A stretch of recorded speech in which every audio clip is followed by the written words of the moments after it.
December 7, 1941.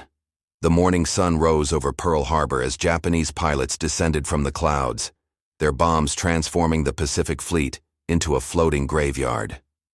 Commander Minoru Genda watched from his aircraft as the battleship USS Arizona erupted in flames, killing 1,177 sailors in a single catastrophic explosion. In that moment of triumph, Japanese Imperial Navy intelligence officers believed they understood the full measure of their enemy. They had meticulously counted American naval personnel, tallied every ship in the Pacific, and concluded the United States Navy maintained approximately 296,000 sailors across all theaters. This calculation would prove to be the most catastrophic intelligence failure in modern naval warfare. Vice Admiral Chuichi Nagumo stood on the bridge of the carrier Akagi, observing the second wave of attacks with clinical satisfaction. The Japanese had spent years preparing for this moment, gathering intelligence through diplomatic channels, analyzing Jane's fighting ships publications, and deploying covert operatives throughout American port cities.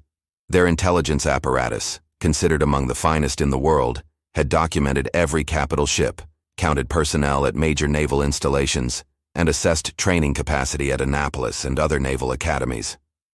Captain Kanji Ogawa, chief of the 3rd Bureau responsible for naval intelligence, had personally presented these figures to the Naval General Staff in Tokyo. The Americans, his reports concluded, possessed limited manpower reserves and would require years to rebuild what had been destroyed in a single morning. According to research documented by historian Gordon Prang in At Dawn We Slept, Japanese intelligence had systematically underestimated not merely American numbers, but American industrial capacity and national will. The intelligence officers had observed pre-war America through a distorted lens, seeing a nation supposedly weakened by economic depression, divided by isolationist sentiment, and lacking the martial spirit necessary for prolonged Pacific warfare. They calculated that destroying the Pacific Fleet would provide Japan with 18 months to 2 years to consolidate territorial gains throughout Southeast Asia and construct an impenetrable defensive perimeter. The 296,000 sailors they had counted seemed manageable, containable, defeatable.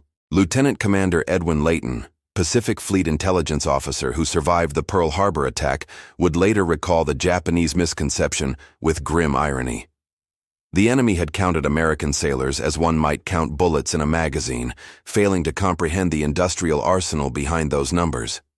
They had observed the peacetime Navy and extrapolated wartime limitations. They had studied American naval tradition without grasping American productive fury. Within weeks of Pearl Harbor, recruitment stations across the United States reported lines extending around city blocks.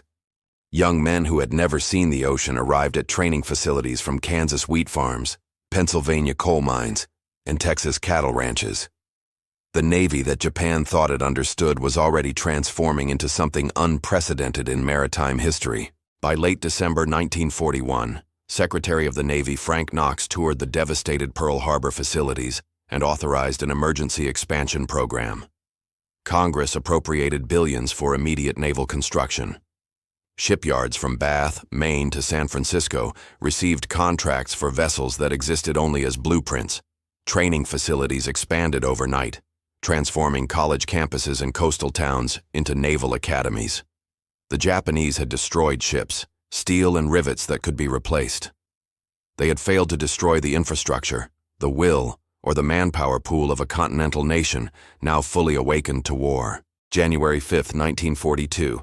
Chief Petty Officer James Richardson processed his 300th recruit at the Great Lakes Naval Training Station north of Chicago. The facility, designed for 15,000 trainees, now held 42,000, with more arriving hourly on trains from every state in the Union. Richardson had served 22 years in the peacetime Navy, where recruitment had been selective, leisurely, and focused on quality over quantity. Now he witnessed something entirely different. These weren't professional sailors seeking careers. They were civilians transforming themselves into naval personnel through sheer determination and compressed training schedules that would have seemed impossible months earlier. Admiral Chester Nimitz, newly appointed Commander-in-Chief of the Pacific Fleet, understood the mathematics of naval warfare better than most. He had studied Japanese tactical doctrine, respected their naval aviation superiority, and recognized the qualitative advantages their experienced crews possessed over American recruits. However, he also recognized something the Japanese had failed to comprehend. Naval warfare in the industrial age was ultimately a contest of production, logistics, and sustainable manpower. The United States possessed vast reserves of all three, while Japan had committed to a strategy that required quick victory with finite resources. Every week that passed shifted the mathematical equation further in America's favor. The Naval Personnel Bureau, working around the clock from offices in Washington, orchestrated an expansion unprecedented in American military history. Captain Randall Jacobs, Chief of Naval Personnel, coordinated with governors, mayors, and local draft boards to channel manpower toward naval service. The Navy competed with the Army, Marines, and war industries for able-bodied men, yet somehow the recruitment numbers continued climbing. By March 1942, monthly induction rates exceeded 50,000 sailors. Training cycles shortened from 12 weeks to 8, then to 6 for certain specialties. The quality of instruction necessarily declined, but volume compensated for individual deficiencies. Shore establishments multiplied across the American coastline. The Navy acquired resort hotels in Florida, converting them into officer training schools. Universities from Columbia to Northwestern ran accelerated programs producing ensigns in 90 days. Technical schools taught radar operation, sonar technology, and fire control systems to young men who had never finished high school. Women joined the waves. Women accepted for volunteer emergency service, filling administrative and technical positions that freed male sailors for combat duty. This integration of female personnel, though limited by contemporary standards, effectively expanded the available manpower pool beyond what Japanese intelligence had considered possible. As documented in Samuel Eliot Morrison's Official Naval History of World War II, the U.S. Navy's expansion between December 1941 and December 1942 represented the fastest military growth in recorded history. Shipyards launched vessels faster than crews could be trained to operate them. The Kaiser shipyards in Richmond, California, employed prefabrication techniques that reduced Liberty ship construction time from 243 days to an astonishing 42 days. Each ship required a crew, and the Navy supplied them from a seemingly inexhaustible reservoir of American manpower. The Japanese assumption that American casualties would demoralize the public and slow recruitment proved catastrophically incorrect. Each loss instead fueled determination and increased volunteer rates. By mid-1942, American submarines began operating effectively throughout the Pacific, strangling Japanese supply lines. These submarines required highly trained crews, yet the Navy produced them with assembly line efficiency. Radar operators, sonar technicians, torpedo men, and commanders emerged from accelerated programs and went directly into combat operations. Their effectiveness improved with experience, but their numbers remained constant through continuous replacement. Japan could train exceptional pilots and sailors, but they could not replace losses at anything approaching American rates. June 4, 1942. Rear Admiral Taman Yamaguchi stood on the bridge of the carrier Hiryu, watching American dive bombers descend upon the Japanese fleet at Midway. Within minutes, 3 fleet carriers, Akagi, Kaga, and Soryu, were burning wrecks. Yamaguchi's own ship would join them before sunset. As he prepared for death, refusing evacuation alongside his crew, he composed a final message to Admiral Yamamoto. The Americans, he wrote, possessed far more resources than intelligence estimates had suggested. Their carrier pilots, though less experienced than Japanese aviators, attacked with suicidal determination. More troubling, they seemed inexhaustible. Every American plane shot down was replaced. Every pilot lost was succeeded by another. Admiral Isoroku Yamamoto, commander of the combined fleet, received Yamaguchi's final transmission aboard the battleship Yamato. He had privately opposed war with America, famously warning that Japan might run wild for 6 months or a year, but could not sustain a prolonged conflict against American industrial power. Midway confirmed his darkest predictions. The Imperial Navy had lost 4 fleet carriers and their irreplaceable air crews in a single day. The Americans had lost one carrier, USS Yorktown, yet intelligence reports suggested they were commissioning replacement carriers at a pace Japan could never match. Yamamoto requested updated estimates of American naval strength from the Naval General Staff. The response, when it arrived weeks later, shocked even him. Captain Ogawa, the intelligence officer who had estimated American naval personnel at 296,000, now presented revised figures to the Naval General Staff in Tokyo. His staff had intercepted American communications, analyzed convoy patterns, and assessed shipyard production rates. The new estimate was sobering. American naval personnel had already surpassed 800,000 and continued expanding exponentially. Moreover, this figure included only active-duty sailors and didn't account for maritime merchant marine personnel, Coast Guard members, or the vast civilian workforce supporting naval operations. Japan faced not a limited professional navy, but an entire nation organized for maritime warfare. The intelligence revision reached frontline commanders slowly, filtered through layers of command bureaucracy reluctant to acknowledge such catastrophic miscalculation. Lieutenant Commander Yahachi Tanabe, commanding the submarine I-168, received updated intelligence briefings in August 1942. He had successfully torpedoed USS Yorktown at Midway and believed he was reducing a finite American carrier fleet. The briefings revealed that America had laid down 24 Essex-class fleet carriers, 9 Independence-class light carriers, and over 100 escort carriers. Each would require crews of 2,000 to 3,000 sailors. The mathematics was inescapable. Japan could not sink American ships faster than American shipyards could build them, or kill American sailors faster than American training centers could produce them. Communications intelligence provided the most damning evidence of Japanese intelligence failure.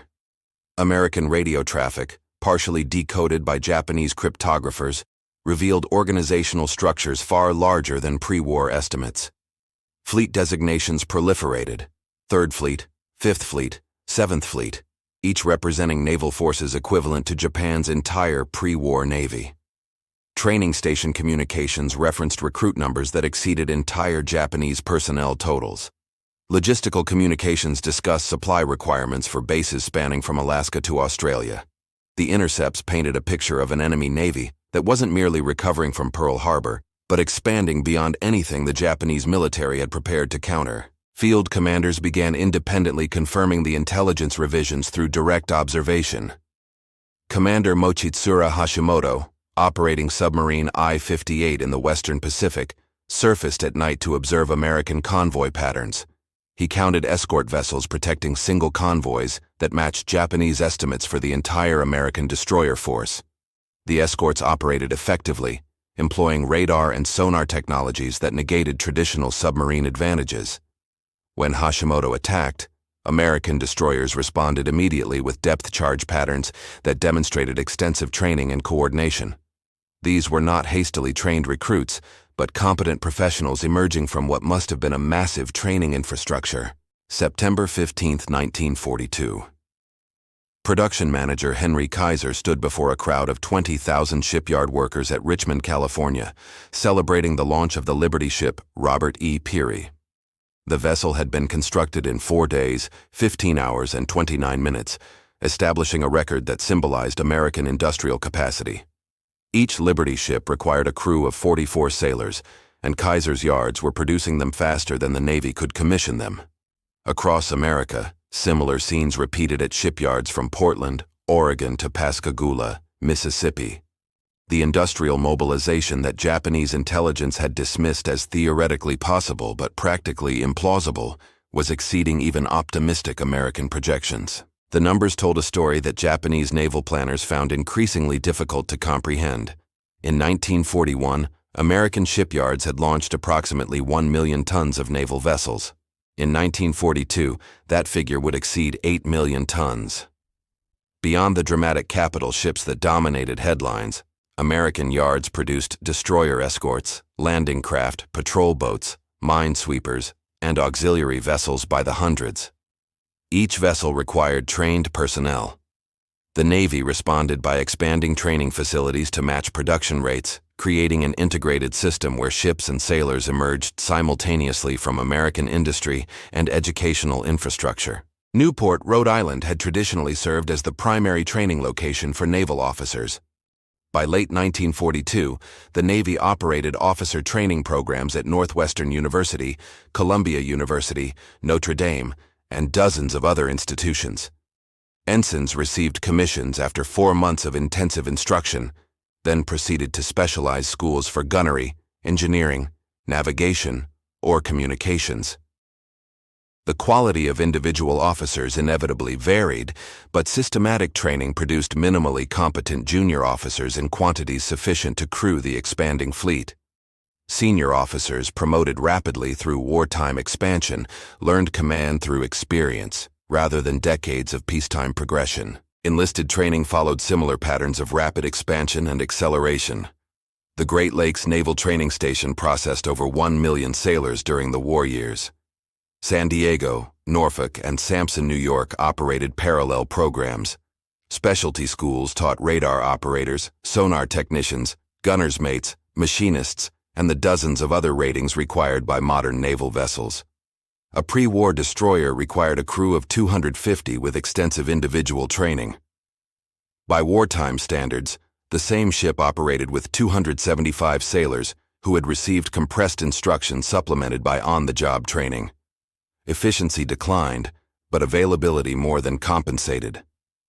The integration of African American sailors into general service ratings, though limited and discriminatory by contemporary standards, nevertheless expanded the available manpower pool.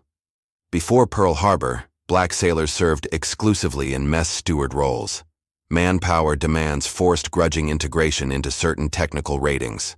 By 1943, African Americans served as gunners, technicians, and in various shore support roles.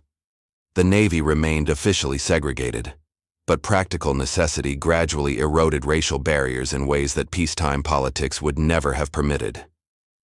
Every additional sailor, regardless of race, represented another body Japan could not match from its limited population base.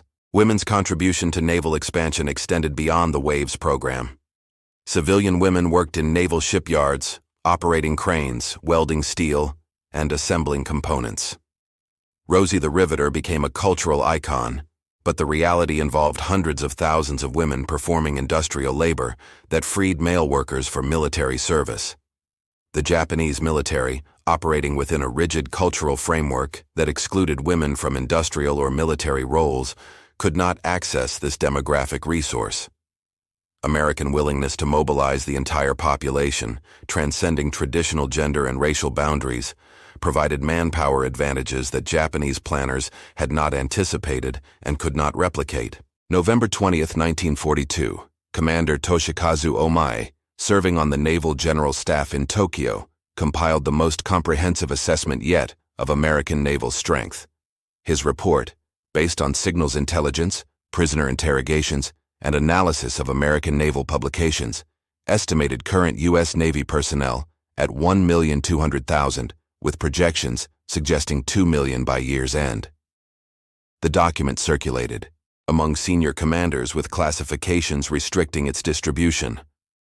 Many officers refused to believe the numbers, insisting American propaganda inflated actual strength. Omae's report included a devastating conclusion. Japanese pre-war intelligence had not merely underestimated American numbers, but had fundamentally misunderstood American strategic capacity. The error stemmed from multiple sources, some technical and some cultural. Japanese intelligence officers had accurately counted American sailors in uniform as of December 1941. What they failed to anticipate was the speed and scale of American mobilization. Pre-war Japan had taken years to expand its military, constrained by industrial capacity and population limits. Intelligence analysts assumed America faced similar constraints. They did not account for American industrial infrastructure vastly exceeding Japanese capacity, nor did they recognize that American democracy could mobilize popular enthusiasm for total war in ways that peacetime observation had not revealed. Cultural assumptions compounded technical intelligence failures.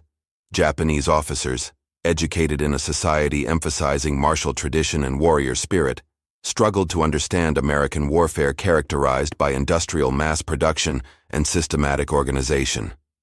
They saw American sailors as soft, undisciplined civilians playing at military service. Combat reports from Guadalcanal and other early engagements contradicted this assessment. American Marines and sailors fought with determination that matched or exceeded Japanese forces. Moreover, Americans learned from defeats, adapted tactics rapidly, and employed technology to compensate for experiential deficiencies. The enemy Japan faced in late 1942 bore little resemblance to the enemy it had attacked 12 months earlier. Intelligence collection methods proved inadequate for assessing American mobilization. Japanese agents operating in America before the war were arrested or deported after Pearl Harbor.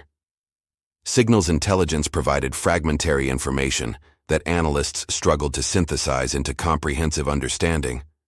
Prisoners of war provided conflicting accounts, some accurate and some deliberately misleading. Japanese submarines occasionally approached American coastal waters, but observed only small fractions of total activity. Photographic reconnaissance remained limited by aircraft range. The fog of war operated asymmetrically. American intelligence gradually improved while Japanese understanding deteriorated. The psychological impact of intelligence failure manifested throughout Japanese command structures. Some officers refused to accept revised estimates, dismissing them as American psychological warfare. Others recognized the implications, but felt powerless to alter strategic commitments made based on incorrect assumptions. Admiral Yamamoto privately acknowledged to staff officers that Japan had entered an unwinnable war, yet institutional momentum prevented strategic reassessment. The combined fleet continued operations premised on achieving decisive engagement with American naval forces, not recognizing that America had abandoned decisive battle strategy in favor of sustained attrition that leveraged superior numbers and industrial capacity. By late 1942, the strategic situation had fundamentally reversed from Japanese pre-war planning.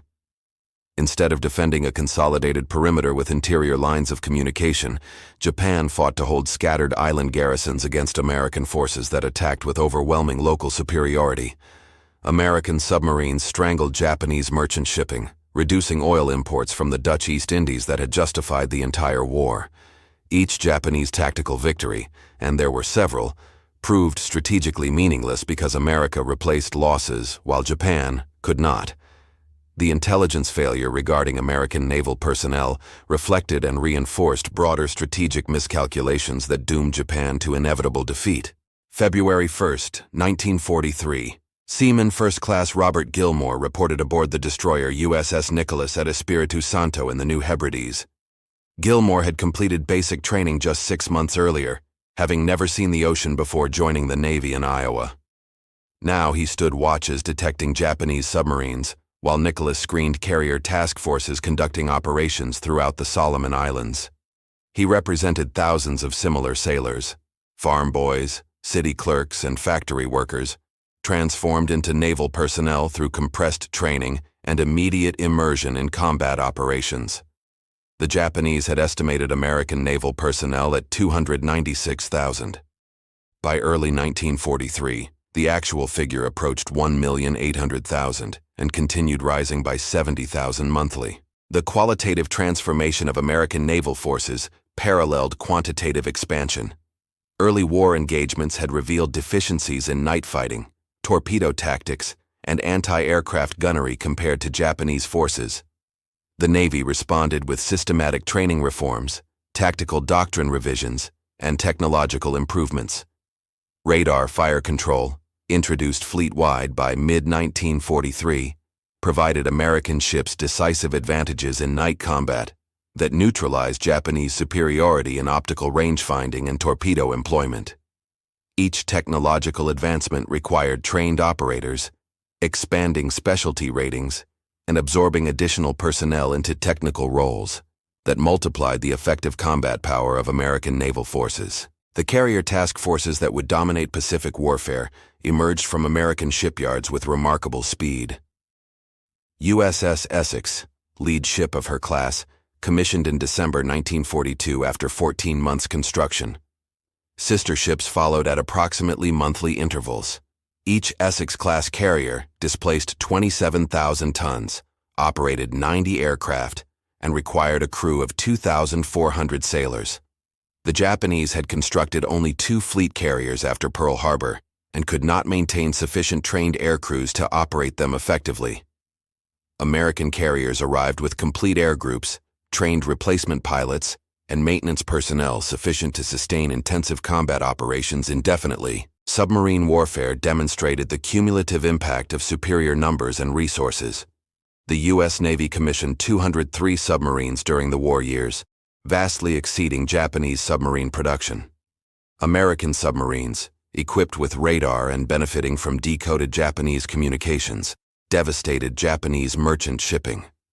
By 1943, American submarines sank Japanese merchant tonnage faster than Japanese shipyards could replace it, strangling the resource imports that sustained Japanese war industry. Each submarine required a crew of 60 to 80 highly trained specialists. The Navy produced them through intensive training programs at New London, Connecticut, and Mare Island, California, demonstrating again that American personnel resources exceeded Japanese capacity by orders of magnitude. Amphibious warfare capabilities evolved from virtually non-existent in December 1941 to the war's dominant operational mode by mid-1943. The landings at Guadalcanal in August 1942 employed hasty improvisation and inadequate shipping. By November 1943, the assault on Tarawa demonstrated systematic amphibious doctrine supported by specialized vessels, LSTs, LCIs, LVTs, produced in quantity by American shipyards. Each amphibious operation required hundreds of specialized naval personnel operating landing craft under fire. Training centers at Little Creek, Virginia, and Coronado, California processed thousands of coxswains and boat crews, creating capabilities that Japan never attempted to match. The South Pacific Campaign provided concrete evidence that America's quantitative superiority was producing qualitative transformation. Naval battles off Guadalcanal in November 1942 had been desperate, costly engagements where American forces barely prevailed despite numerical advantages. By mid-1943, American task forces operated with confident competence, employing radar-directed night gunnery, coordinated airstrikes, and submarine support to achieve decisive local superiority. Japanese commanders recognized they were fighting a different enemy than they had faced a year earlier, not merely larger in numbers, but systematically more effective in execution. June 15, 1943, Admiral Koga Mineichi, who had succeeded Yamamoto as commander of the combined fleet after his death in April, reviewed the most recent intelligence estimates of American naval strength. The numbers seemed impossible. 2,100,000 naval personnel, 3 times the pre-war Japanese estimate. Yet supporting evidence was overwhelming. American radio traffic analysis, prisoner statements, and direct observation all confirmed unprecedented expansion. More significantly, material evidence, captured equipment, observed ship numbers, and tactical performance demonstrated that these weren't paper forces, but fully equipped, trained units operating throughout the Pacific. The arithmetic of attrition had become inescapable. Japan was losing. The Imperial Navy's personnel crisis had emerged as the war's decisive factor. Japan began the war with approximately 300,000 naval personnel, expanded to approximately 500,000 by mid-1943, and could not sustain further growth. Training infrastructure limited expansion. Industrial capacity couldn't produce ships requiring crews. Most critically, early war losses among experienced pilots, sailors, and officers proved irreplaceable. Japanese naval aviation, which had achieved early war dominance, deteriorated as veteran pilots died, and inadequately trained replacements failed to match their effectiveness.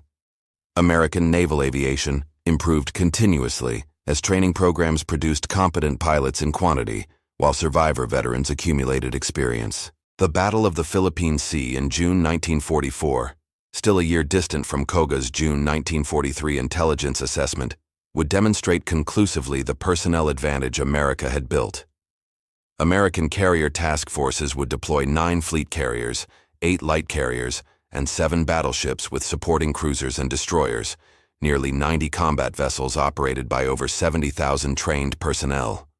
Japanese forces would include 5 fleet carriers and 4 light carriers with inadequately trained air groups that American pilots would massacre in what became known as the Great Marianas Turkey Shoot. The engagement would effectively destroy Japanese carrier aviation as a military force, not through ship losses but through irreplaceable personnel casualties. According to research compiled by naval historian H.P. Wilmot in The Barrier and the Javelin, the American naval personnel advantage exceeded even 1943 estimates. By war's end in August 1945, U.S. Navy personnel totaled approximately 3,400,000 sailors, with an additional 340,000 serving in the Coast Guard. The Japanese pre-war estimate of 296,000 had proven off by a factor of more than 10. No intelligence failure in modern military history had proven more consequential. The error hadn't merely misestimated enemy strength, but had fundamentally misjudged American national capacity for sustained industrial warfare. The final reckoning arrived with devastating clarity. By mid-1944, informed Japanese officers recognized defeat was inevitable. The combined fleet could no longer contest American naval dominance. Submarine blockade had reduced oil imports to levels insufficient to fuel remaining ships. The American fleet operated with impunity off Japanese home waters, bombarding coastal cities and mining harbors. Most significantly, the constant stream of American sailors continued unabated. Replacement crews for damaged ships, personnel for newly commissioned vessels, specialists for advanced radar and sonar systems that Japan could neither produce nor operate.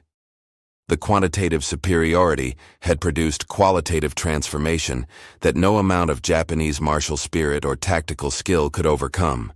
June 19, 1944, exactly 1 year after Admiral Koga reviewed intelligence estimates predicting defeat, American carrier aircraft slaughtered Japanese pilots over the Philippine Sea, while American submarines sank Japanese carriers attempting to withdraw.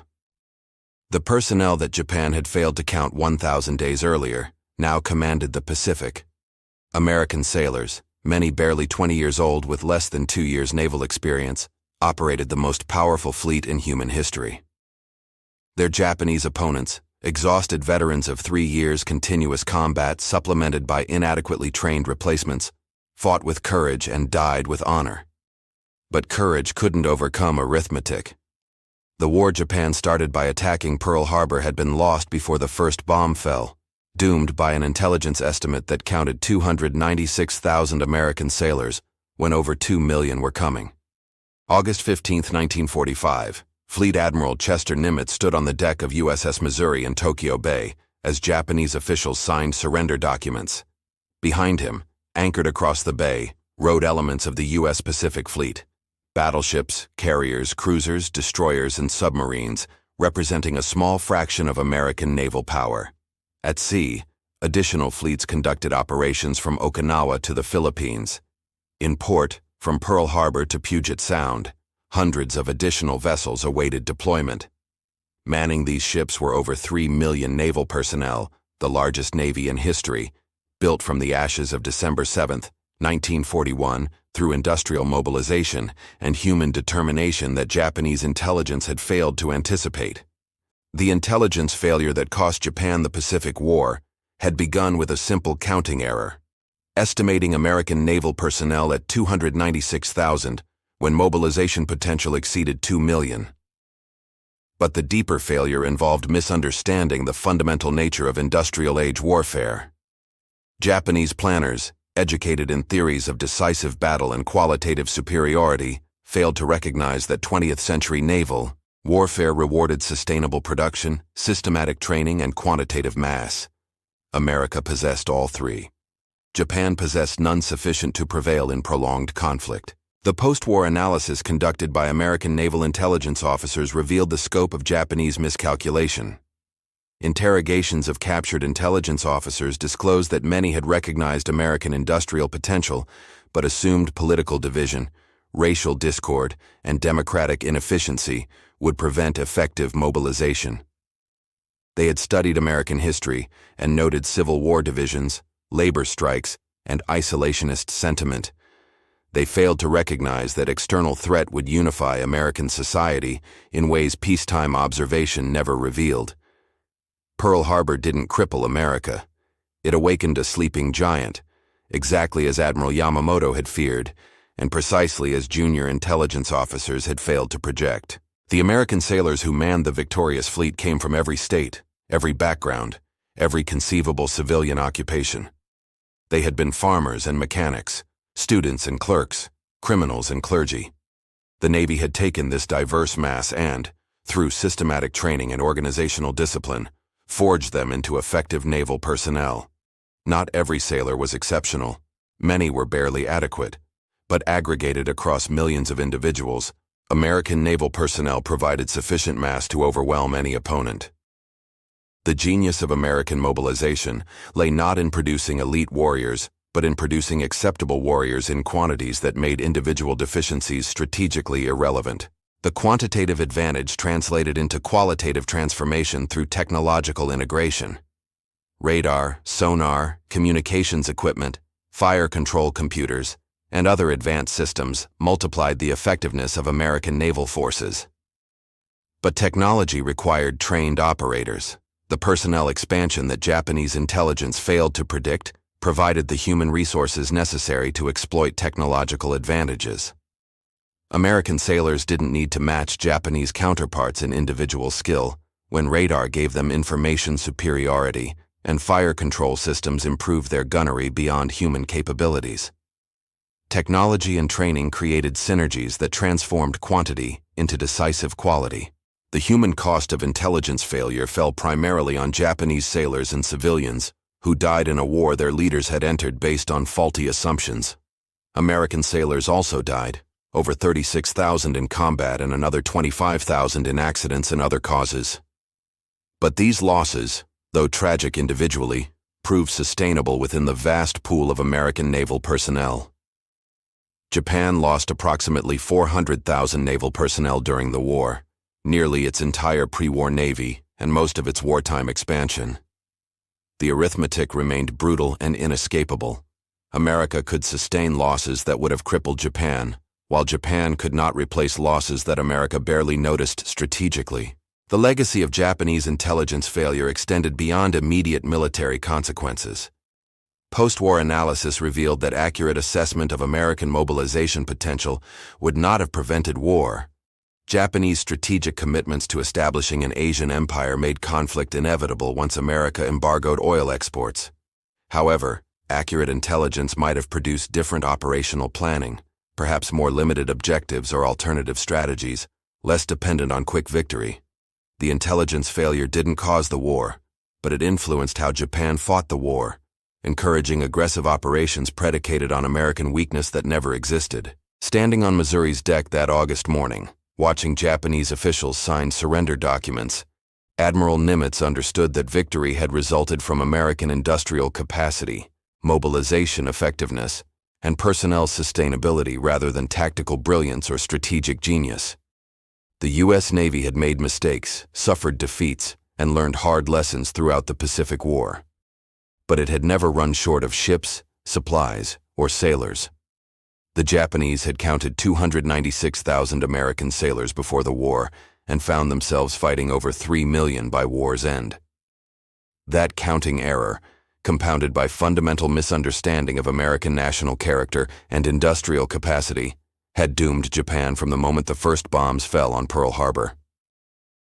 The greatest intelligence failure in naval history had produced the most decisive naval defeat in modern warfare, demonstrating that in industrial age conflict, accurately counting your enemy's potential proves more important than courage, skill, or tactical brilliance.